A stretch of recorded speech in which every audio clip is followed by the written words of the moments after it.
To start, you must bypass the amp and speaker section on the RP500 by pressing this knob here. Then it is best to use the RP500 in Stompbox mode so you can activate the Stompboxes one by one.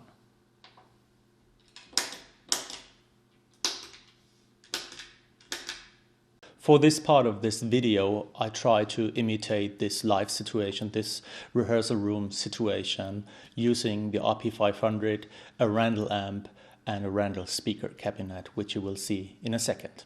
The amp I use is a Randall tube amp from their MTS series. I have set the amp to medium distortion, which reflects my rhythm tone. So my chain is the guitar, then the RP500 set to Stompbox mode and bypass the amp and speaker section, then the output of the RP500 fed into the input of the Randall, and the Randall drives the 2x12 cap.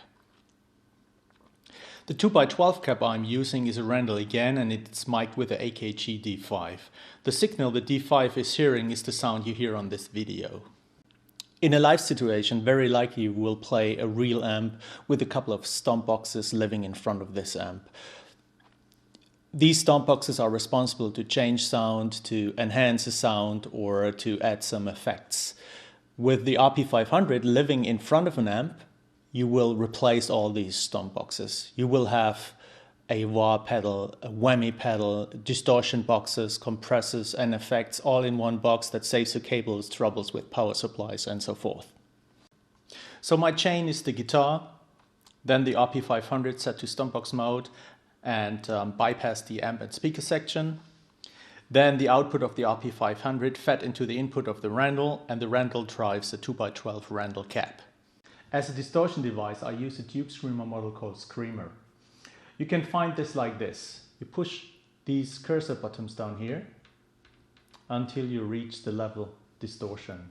Then you push the knob called Tone Library to activate the distortion, and then you turn the same knob until you find the given distortion model. As you can see, there are many different distortion models on there, but let's go back to the Screamer because this is what I use. The same procedure you must execute to activate a different effect model. For this example, I use the delay. So I go down with the cursor buttons to the row of the delays. Then I can choose a delay. Let's say I use a Echoplex, and then the other knobs here are responsible to change different parameters. There's the overall volume of the delay, there's the time of the delay, and there's the repeats, just to give you an example. Okay, here it is, the RP500 sitting in front of a real amp. This is my pure amp sound.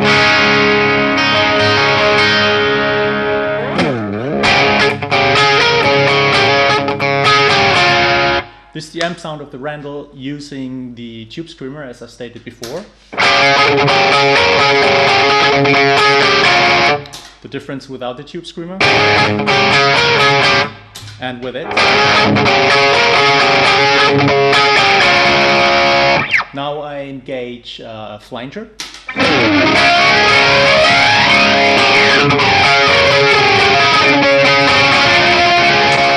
And finally the bass.